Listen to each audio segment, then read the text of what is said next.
So the first question I like to ask everybody now, after Don's reading last month, is, what's the square root of 7?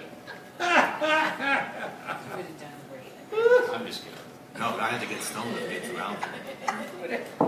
No, I should have wrote my notes from last time because I had it written down. Had it written down. Well, Don said, ask me anything, just don't ask me any math. That makes sense. Yes, don't ask me any math. I like that. So one of the first questions I ask everybody is, why did you start writing poetry? Honestly, because I was way too lazy to become a musician.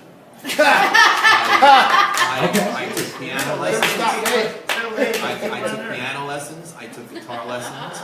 I still have drum machines at the house. I have a synthesizer at the house. I can noodle all I want.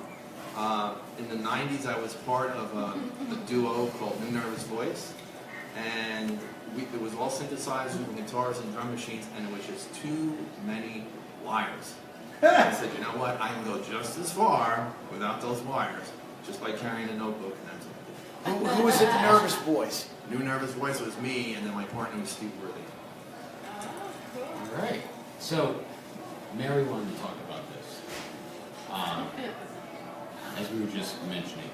As you just shut me up. I didn't shut you up. I just said, save it for the camera. Don't steal my thunder. You threatened to slap him. You threatened to slap him somewhere. Ooh, Right. he's so But hot now. I came from a duo of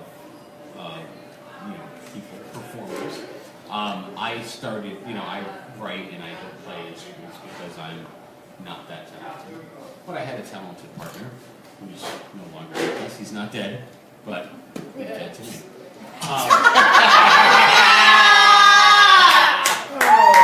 Anyway. He took the last Pop-Tart. So, when we talked about Gary Murrow, our good friend, Nick, you weren't there. You don't know the name. Yeah, shut up. But when we talk about our good friend Gary Murrow, your wife is actually the person that introduced the world to Gary Murrow. When we did a show in Woodstock, was it Kingston or Woodstock? A couple years ago. I think it was Block and Roll because we were at a round table. We got No. sushi. We ate. Like that was the supper before the reading. Oh, okay. So I think it may have been one of Becky's readings at the bookstore. At the bookstore. Oh, But we correct. got together and we Correct. had supper at it was a sushi spot. Yep. Oh, yeah, And- that was nearby. Yeah. I remember Okay, that. so we I had remember supper that. there. Yeah, okay. And then me and Keith were sitting next to each other, and you were introducing everybody to your wife, and you and your wife were like, oh, that's Thom and Keith, and she's like, oh, Gary Murrow. She said, She thought that. who are you again? She goes, who are you again? Gary? And we just started laughing because it sounded like a child molester's name. Right. So now Murrow was our name, and Gary Murrow took off from there. And he's like the third most popular poet. In 2013, Ever. he Ever. Metroland voted Best poet. best local poet, and now he's going to be a pushcart nominee. He'll have to send you a new poem so you can have it out this year. So for the next year you can. We'll get a hold of him. We know some people who You know where he lives. Yes, we know how to get a hold of Gary. Third party bad check. Yeah. So anyway, back to so now I met you. You were one of the performers at the 2003 Albany Workfest. Wasn't that Psycho Clusterfuck? Yes, it was. Yeah. And you were part of the Voices of the Valley. Yeah. Yeah. So you started writing because you didn't want to be a musician because you were lazy. What got you on stage? What got you part of this scene of now promoting and hosting and being part of all of this and getting on stage at the legendary Valentine's? As part of Psycho Clusterfuck. I still have that. Yes, I still have that necklace. We all do. Oh yeah.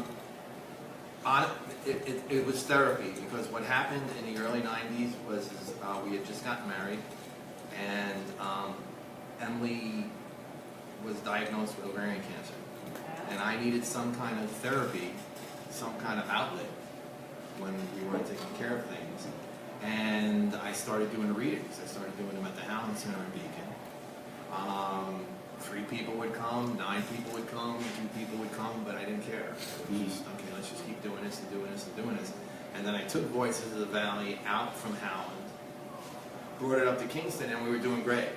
I mean, we were just, people were 6 inches of snow, and there'd be 20, 30, 40 people in the place.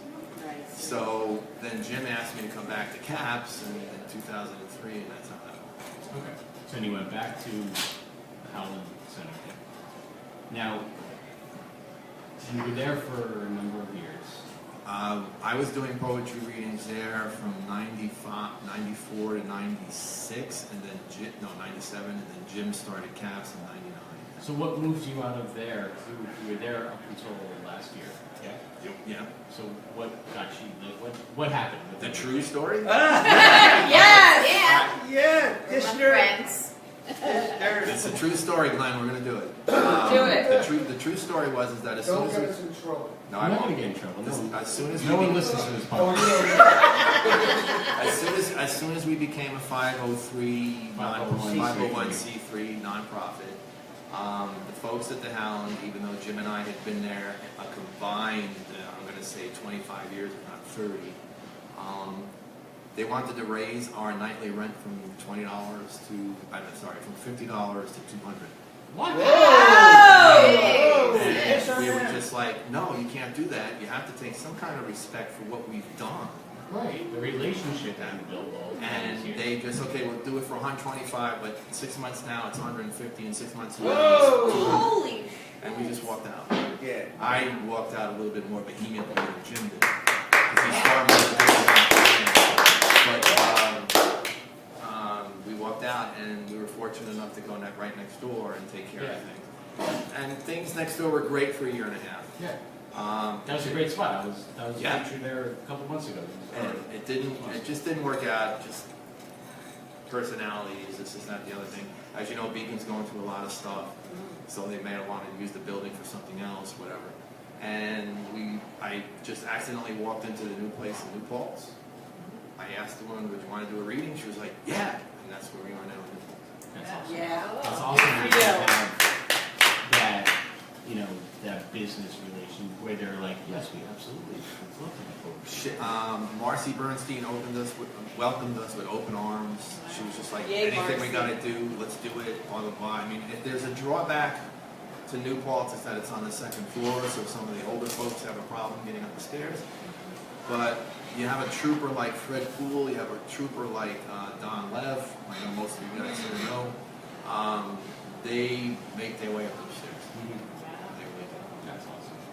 And I just can't get over this place, Jackie Moran, and then now they have a new series there.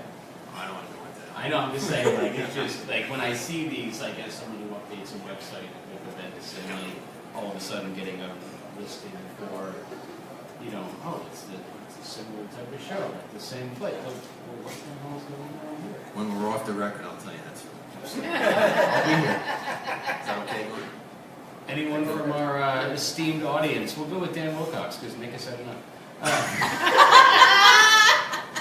So Mike, I'd like to quote a song which I think you'll recognize. It was 20 years ago today. Sergeant The Pepper. Rolling Stones? Yes. Okay, so I went through my my file today, looked for the oldest picture I have of you, which would have been the first time I saw you read, and it was literally February 15th, 1997. No. Wow. That's amazing. At the AI Air Studio in Kingston. In the background of the picture, you can see Cheryl sitting there, and I think it's Bob Wright sitting off to the Probably side. Bob, yeah. Somebody else. But so it's 20 years since I've known you. Wow. Okay? 'Cause- It's been a great friendship, thank you. Oh, well, thank you for saying that. I'm just, my question really has to do is about the arc of those 20 years, and if there's some way you could comment upon changes, things of venues, whatever. 20 years ago. Those 20 years? Yeah. Well, we've gone from a relatively free society to an almost police state in those 20 years. There's that. So I was talking about poetry, man. So things like what you guys, I'm getting to that, Okay. things like what you guys do every day of the week is absolutely necessary because we need those open forums. Okay. We need that democratic forum. Things like what we do down there, because we're expanding the program out now too, they're needed now more than ever. Yeah. The changes, I don't know, I think we've all kept up with the changes. I think we've done a really nice job. Yeah. I really do. I mean, places close, places open, we find a way to do it, we find a way, okay, look, we've learned how to do streaming, we've learned how to do podcasts. If anything's really changed, it's been the technology. Yeah. Because when we did it, we were doing it 20 years ago, it was just our little group, it was this. Yeah. Okay? Yeah. Now, Bring it to the world. by plan, you know, if it's working right, it's all going out to the world. Yeah.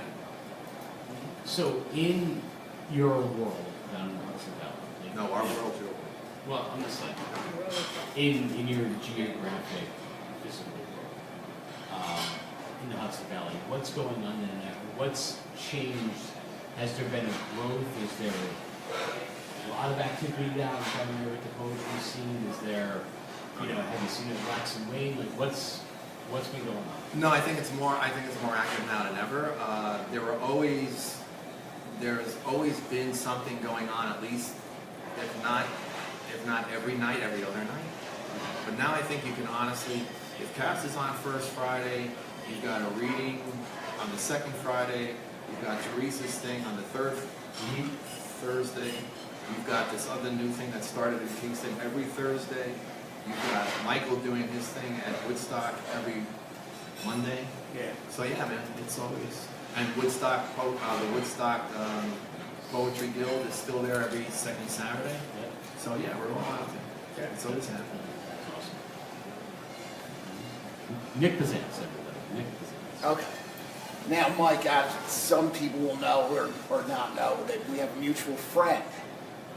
And first off, who was the cat that you worked with back in Garrison? This is back. Well, first of all, my very close friend and former roommate and bandmate, probably one of the people I've worked with, yeah, right? Worked with for close to 27, 25 years musically, Pat Irish. Grew up around Mike. Right. I did not know any of this until, I would say, the last 5, 6, 7 years. So who was that fellow that you did the project with? Unfortunately, well, his name was Mark Reisman. Mark Reisman, that's right. Unfortunately, he's deceased. Right. Now, Mark Reisman,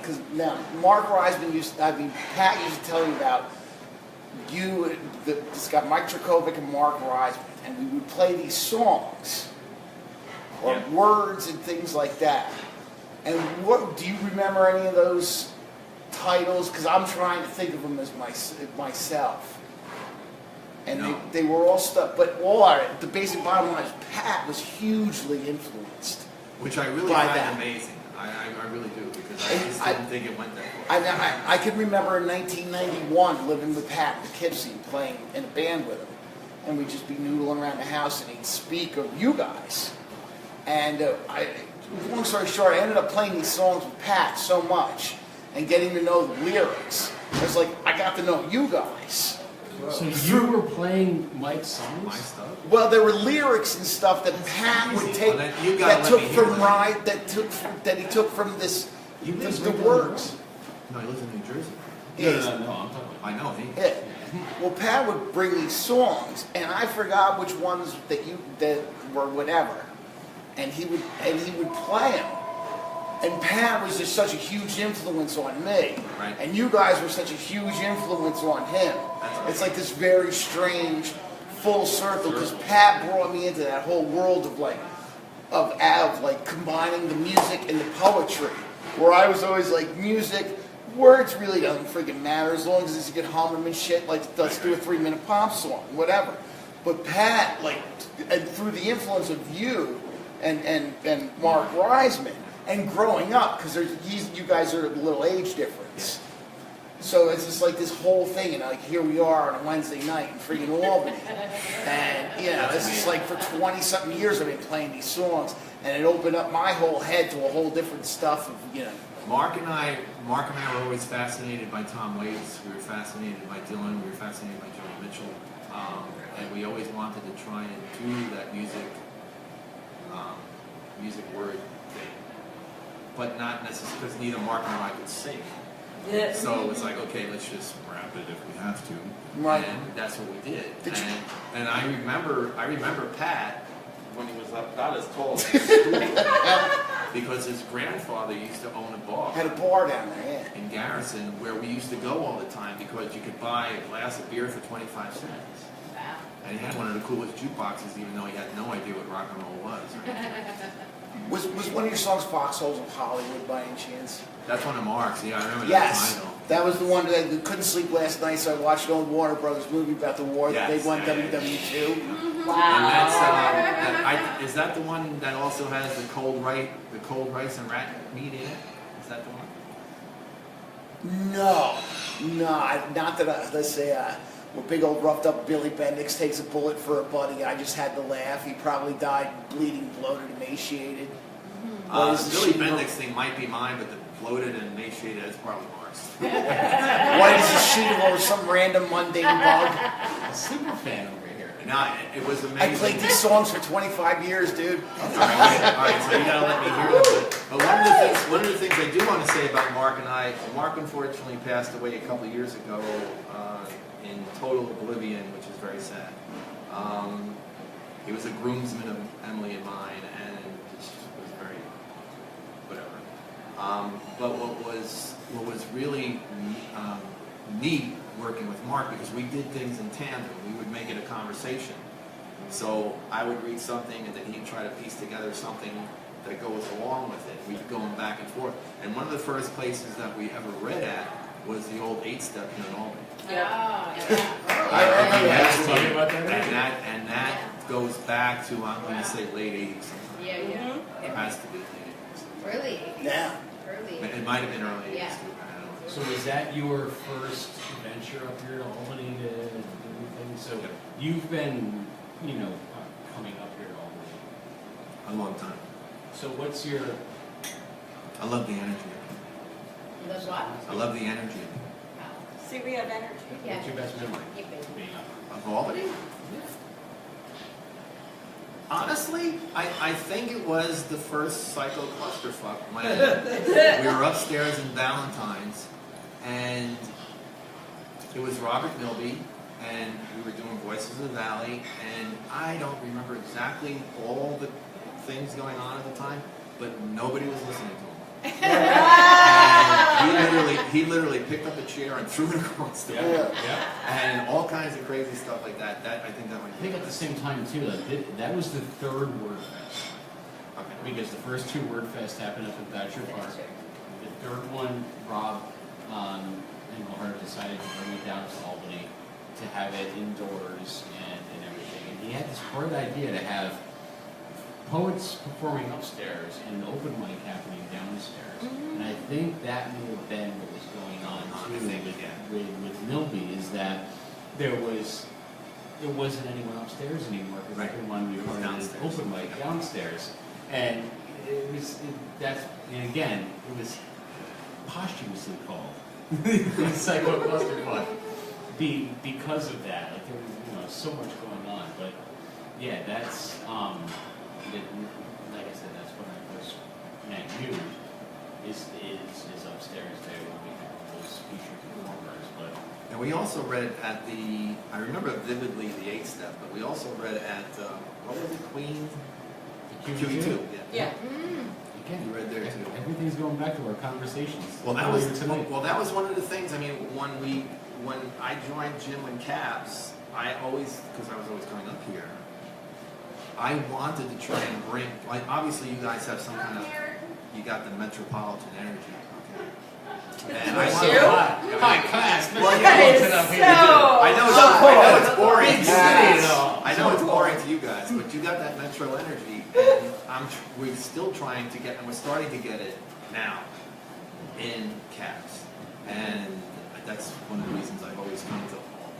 Because going to New York, I always found New York was either a collection of, it's different now, but when we first started going down to New York in the late 80s and early 90s, it was always, hi, I'm an angry white guy, I'm an angry lesbian, I'm an angry black guy, I'm an angry transgender. Everybody was just angry. Yeah. But now there's such a mixture down there now, I love it. Yeah. I don't know. It's fantastic. Keep it. Mary Penn. Well, you half answered it, but I wanted to know, like, who are your biggest influences? Honestly, I get more influence from the events of the day and from comedians like Richard Pryor, George Carlin, Robin Williams. Believe it or not, Gracie Allen. Gracie Yep. Allen has got a sense of timing that no one can beat. Carol Lombard was the same way. I just love those old comedians, and I try to, even though the humor is relatively dark, I try to make it that way. So talking about old comedic influences, who now are you digging? Who now are you? Bill Maher. Bill Maher and John. Okay. That's pretty much it. Poetry-wise? Poetry-wise, they're really rare names, but people You like read someone else's poetry. so- people like Guy Reed, Yeah. Mary Panza taught me how to curse in poetry. Dan taught me how to be political in poetry, so I owe that to him. There's I don't really get influence from the names of the people who have books. I get influence from the people around me. Mhm. Like Glenn's got several great pieces, and I'm like, damn, how can I do this? And so that I find more inspiration in the group, the community, I'm than the same way. outside. Like I get more from being around people and listening to them. Absolutely. And like getting, bits and pieces from different folks. And that's, I've been a sponge for, 20 something years that I've been doing this. And You mean a sucker? What's that? Oh! Man, this is the president you're talking to. Yeah. Keep calm. Trump is his It's name. funny, like, Yeah. just Yeah. taking all that in, like seeing how people use, like Mary swearing, damn politics, like, everyone, being able to have their own voice and the way that they do it, and that's always been like being a fan of what we do. Yeah, I think some of the best poetry in the country comes between Albany and New York. I just do. And it's just what it is. Yeah, I'm selfish, I'm gonna have to agree with you. I don't buy too many poetry books, and if I do, they're usually dead. I know what I said, you gotta be really, really great or really dead. Or both. Anyone else in the audience? Questions, comments? Sally, you have something? Yeah, no, I loved your reading. I really loved it. And I love that you come into the audience. I like that a lot. I used to do that a lot more. I did it in San Francisco one time. Then there's a restraining And, Ugh. well, almost. I did it in San Francisco one time, and everybody's coming up at the end of the thing, and they're like, oh man, that was cool, that was great, blah, blah, blah. And this one guy is a little taller than I was, and he comes up to me and goes, I really like what you did. And I was like, oh, thanks, man. And he goes, but you shouldn't be touching me.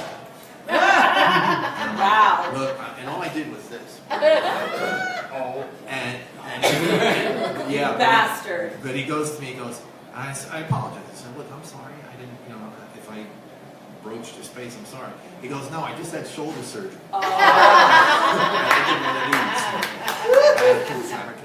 And then there was another time I was reading somewhere in the city, I can't remember, some bar in the city, and I was going out into the audience doing what I do, and this one guy was heckling me from the bar because he was plastered.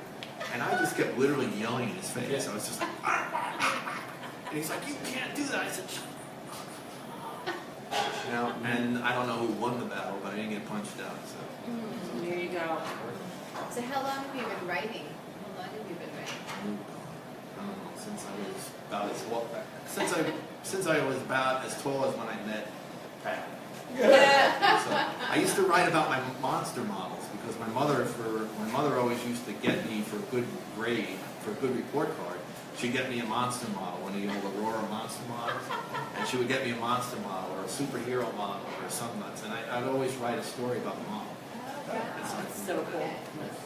And what were you, 8 or 10 or 13 or? I don't know if I was ever 8 or 10. Yeah, I started in elementary. Whenever you started getting report cards. Okay, cool. Well, thanks for coming out. Yeah.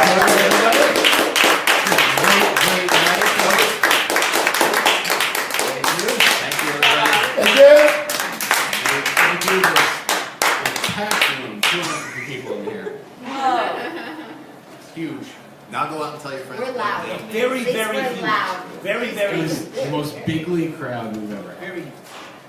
Bigly. Thank you. No, thank you for coming out. We're going to be here in, well, not here, but we're going to be having another Albany Poets present in April as part of, what's the name of it? What's that festival? We have At a Word week- Fest or A something? week-long Fest. Albany Word Fest. Oh, That's no. right. Oh, no, not Coming again. up.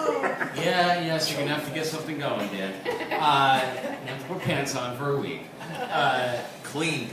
Yeah, please. And bring your roommate with you. So, we're going to be back, not here, because unfortunately Bring we're not going to be able to Betty be here, but Your rose. we're going to be at another spot.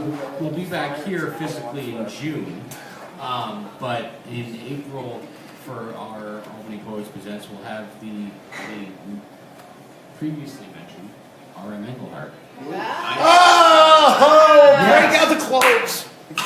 Break out the clothes, break out the leather. We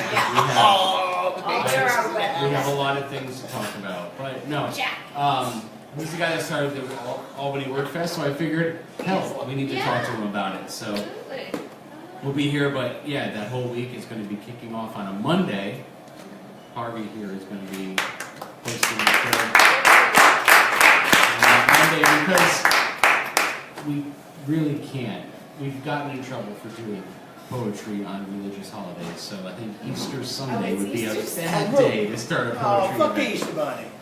Hey. I'm with you, but Not the Are we Easter having Bunny, it- Dan. having it Easter Sunday or no? no, Can't- we're going to start I a, told you you can't We're touch starting Monday. animals like that. we have some great, huge, big announcements coming up. Stay tuned in the next two Important days. stuff. 2 days. We'll have big announcements of what's going on. It's going to be an awesome week of poetry.